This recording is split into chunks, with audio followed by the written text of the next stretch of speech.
అందరికీ నమస్కారం. గత ప్రభుత్వ హయాంలో మాజీ ముఖ్యమంత్రి శ్రీ జగన్మోహన్ రెడ్డి గారి ఆధ్వర్యంలో కనీ విని ఎరుగని రీతిలో ఇంతకుముందు ఎన్నడూ లేని విధంగా ప్రతిపక్షాలు సైతం పొగిడేంత మార్పులు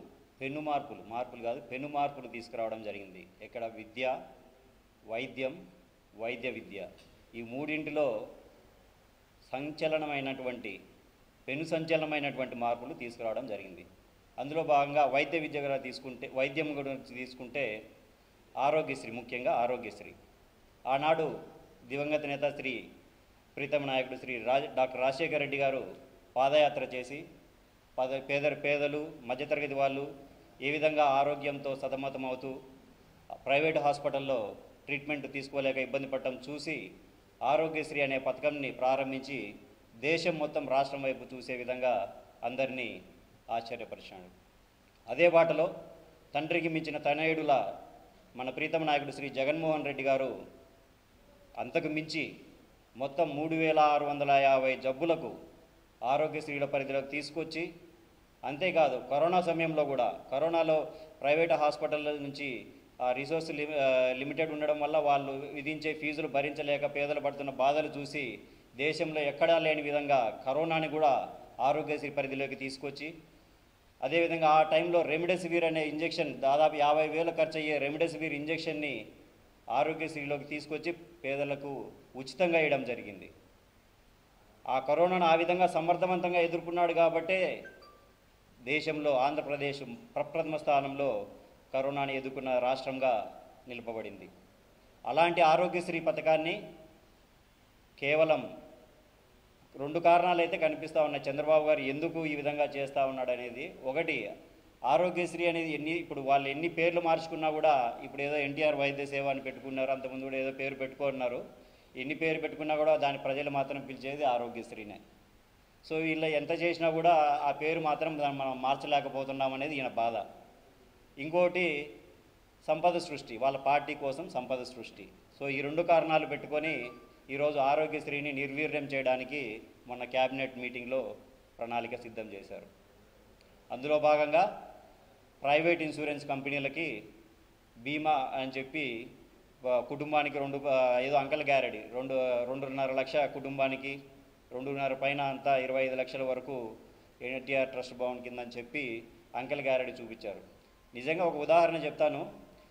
ఇప్పుడు ఏదన్నా ఒక పేద రైతు కానీ ఎవరైనా ఆపదలో ఉండి సహాయం కోసం ఆ ఊర్లో ఉన్నటువంటి భూస్వామి దగ్గరికి వెళ్ళినప్పుడు నిజంగా భూస్వామికి సహాయం చేయాలనిపిస్తే, ఇదిగోరా నేనున్నాను, నేను నీకు సహాయం చేస్తానని డైరెక్ట్గా అందిస్తాడు. నిజంగా సహాయం చేయాలని మనసు ఉన్నటువంటి భూస్వామి.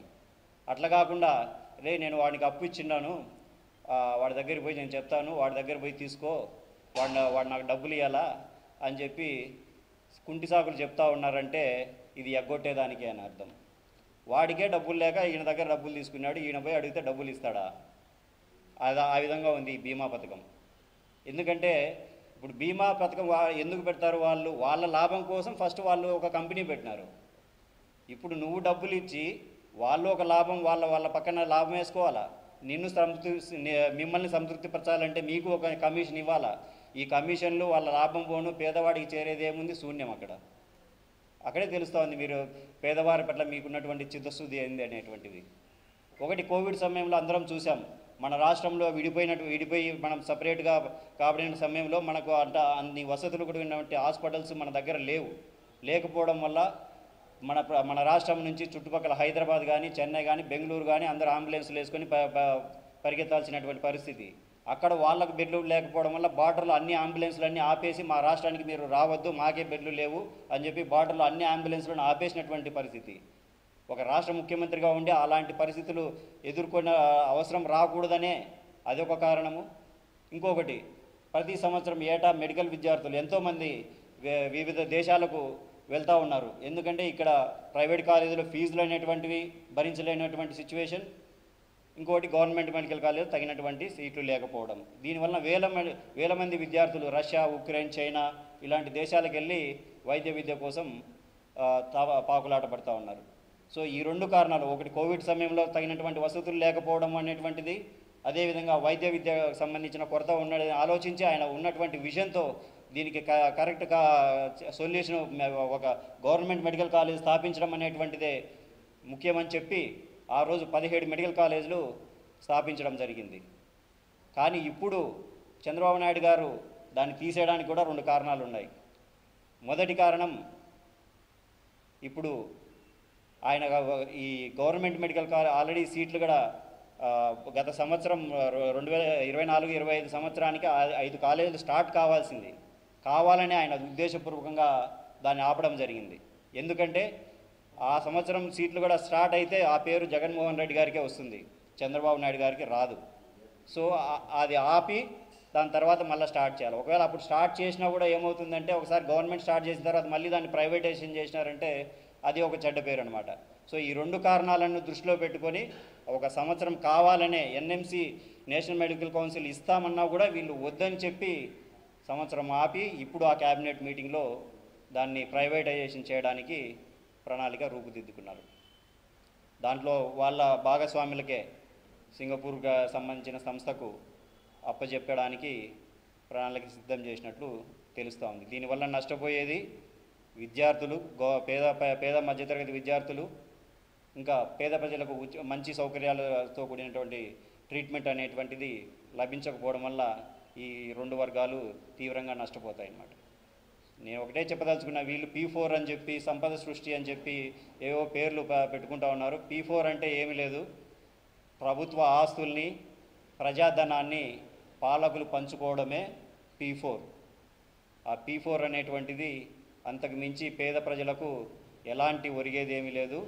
వాళ్ళ సంపద సృష్టి కూడా వారి పార్టీలో ఉన్నటువంటి పార్టీ నాయకులకు వాళ్ళ శ్రేష్ఠి కోసమే తప్ప ప్రజలకు ఇలాంటివి ఎలాంటి లాభం చేకూర్చే విధంగా లేవు. సో నెక్స్ట్ రాబోయే ప్రభుత్వం జగన్మోహన్ రెడ్డి గారి ప్రభుత్వమే. ప్రభుత్వం రాగానే ఇప్పుడు ఏర్పరచుకున్నటువంటి MOUలన్నింటినీ రద్దు చేసి తిరిగి ప్రజలకు న్యాయం చేకూర్చే విధంగా మా ప్రణాళిక ఉండబోతుంది. ధన్యవాదాలు.